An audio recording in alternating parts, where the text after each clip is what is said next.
Hello everybody, it's vanburman here. Welcome back to another video. We're going to be taking a look at Disintegration for the PC.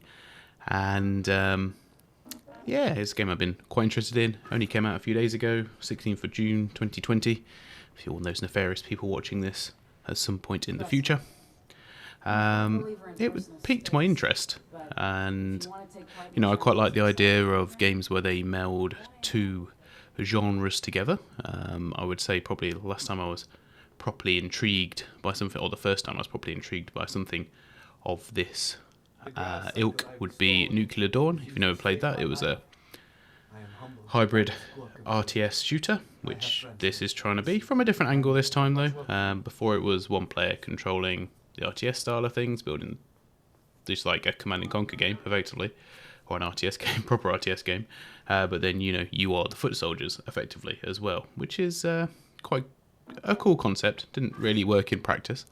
And unfortunately, Disintegration is much the same. The minute we're walking around the docking bay, and you're encouraged to talk to people in between the missions in order to gain new challenges to do while you're in the missions, of course, which will give you, you know, different upgrades and extra salvage, especially these robots that just make noises. They're quite prime for giving you, or it seems like they're the ones that give you the challenges, and the quote-unquote main characters, your squad friends, are the ones who provide you with a small amount of comic relief or story.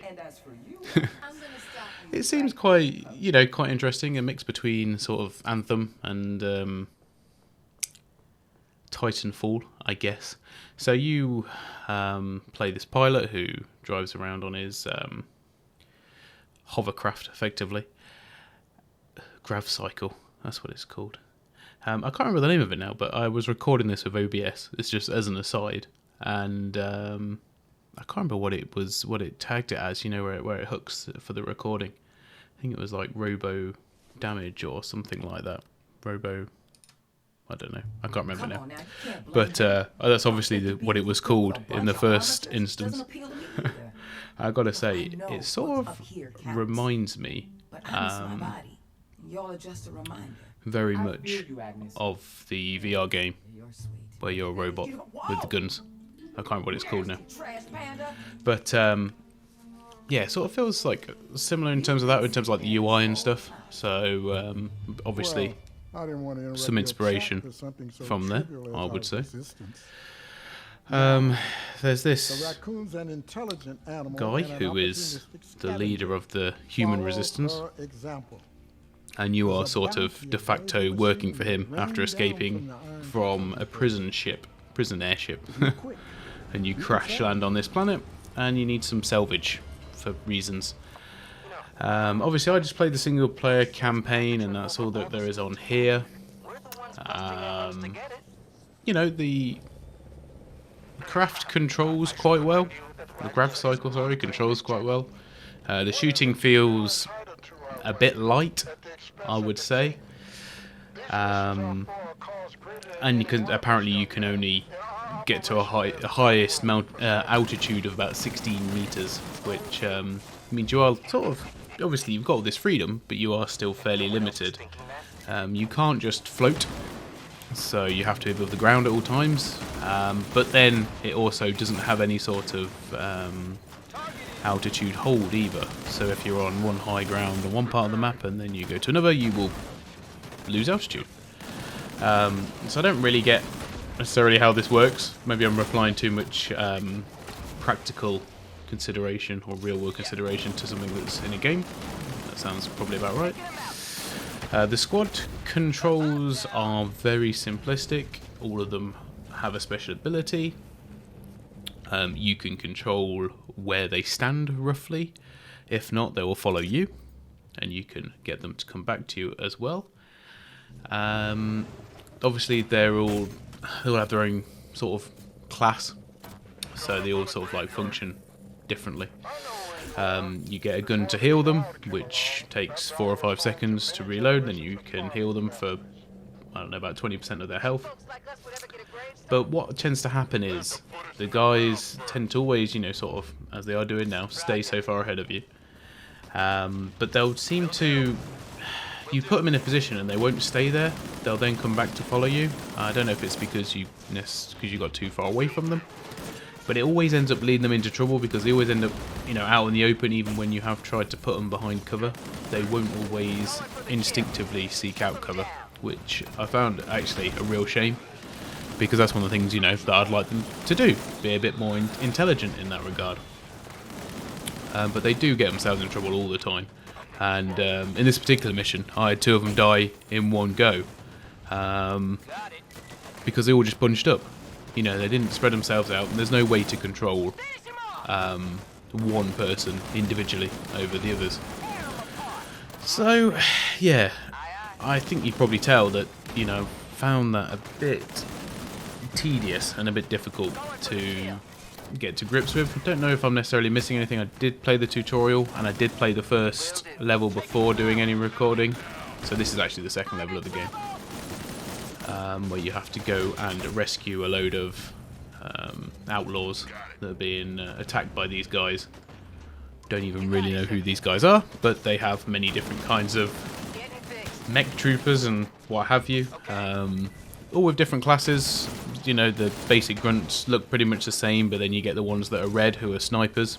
When they die, they drop a health canister, so you want to try and target them whenever you can, because, you know, they do a fair amount of damage. See what I mean? We just had one of my characters just do a suicide run into the enemy and get themselves rolled over. But luckily, you know, you've got 30 seconds to go and grab them.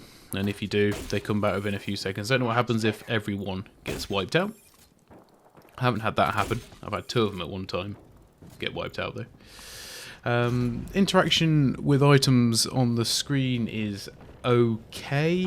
You have to sort of scan a lot of stuff first before you can use it. Before you can interact with it, I should say. And a lot of times that doesn't feel very intuitive. You know, your guys will be in the vicinity and it's the mission objective. So, you know, I'd like to think that they would be drawn to that if you put them in the vicinity of that item. But you don't get that, unfortunately, which is a bit of a pain in the bum. You can target your guys to attack a specific unit. You know, and I had assumed, like, I guess you guys might be, that would mean they would, you know, maybe stay where they are, look for cover, and try to take out that particular enemy. No. They will run up to that enemy with their guns blazing until they get next to it and then continue to fire at it. It's not even like any of them have got melee, as far as I'm aware.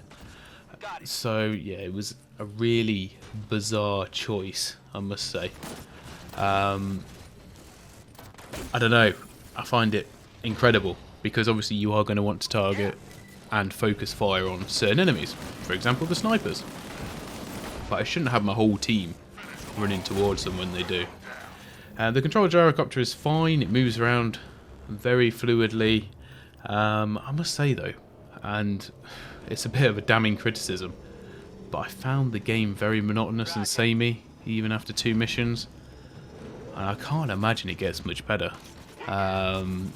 You know that by going up this path, this very, you know, almost linear path, you're going to come across enemies who are going to be drop shipped in or going to just spawn in out almost thin air as though they've been teleported in.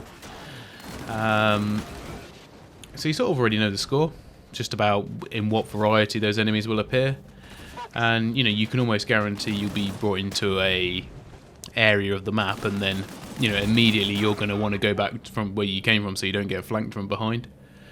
And yeah, like I say, it just all feels very predictable, unfortunately, which is a shame. So yeah, all my guys bunched up there and got hit by a mine. So I then swooped in to save the day, of course, and you see they'll both respawn back in. And you have these health, I don't know, stations, I guess you'd call them, and it generates a nice field. So yeah, there are also characters that, you know, have things like area of effect, attacks which will debuff enemies or slow down their projectiles or slow down their movement. You can chain those stuff together. You can also, if you time one of your special moves correctly, you can stagger an enemy, so much more useful for the bigger enemies, and then you do like critical damage to them effectively. So that's quite good. You can get some good combos going there if you time everything with your teammates correctly. I guess it all comes down to sort of your preference on these type of games. I think if you were into, I don't know, I was going to say Titanfall, but it's not quite a shooter. I could say something like, well, RTSs, like Command & Conquer or what have you, but it's not really an RTS. It neither does one nor the other, of course, because that's what we're trying to accomplish. But it doesn't flesh either of them out well enough. For the most part, the mobs will leave you alone when you're on your gyrocopter, and they will go after your units effectively. But yeah, you don't really feel as though you have that much impact with your guns, and actually sometimes it's better off just trying to heal your own teammates. I must say, and you know, I don't say this lightly because I really like the concept, and I think the graphics are really nice. I think there's a lot of good detail in there. I mean, just obviously I didn't see it the first time around, but watching it now I can see, you know, the animation and stuff on the guns is really cool. When you press the buttons, his fingers move to press the button. You know, which is quite nice. You know, they could have kept his hands out of sight at all times. I don't believe there's any third-person view that I'm aware of. Oh, while I was talking about the graphics, this is with it absolutely cranked at 1440p. So yeah, you're unlikely to get better than this at all. And it ran really well actually. You know, I don't know how much credence you take from that when I've got a 9900K and a 2080 Ti, but yeah, it does ran very well at that. I don't know what frame rate because I didn't have the frame rate on, but I have a 144Hz monitor and I would say it was probably running around there. I'd be surprised if it wasn't. Yeah, so I guess a verdict. What's my verdict? The verdict is it's definitely not worth £40 or $60. I would not go and spend that on this. If you are curious, I would wait until it's more in the £20 range, which is like what, 30-ish dollars. Yeah, it's not one that's worth that level of investment, I don't feel. Some people may get something out of this, and like me, be really interested in the concept. But yeah, I can't recommend people pick this up and play it for realsies, because I just think it's very mundane at times. It feels a bit just disjointed. It doesn't feel as though you have any real impact. There's no, you know, choices in dialogue. The dialogue between the characters feels very forced. The missions are okay, you know. The gunplay is okay. Just doesn't feel as though it has any punch. I presume you can unlock new chips to gain enhancements, and there are more characters with different abilities, and you can choose your loadout and your characters that you take on mission. So, you know, there's maybe a bit of fun to have around with tweaking those sort of things together.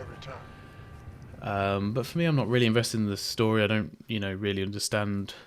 It's not giving me enough early on. You know, we've met the main bad guy, hit him around the head with a wrench in the first 30 seconds. But yeah, we've heard or seen nothing of him yet, and we don't know who these guys really work for. Humans against machines, basically. Thanks for watching.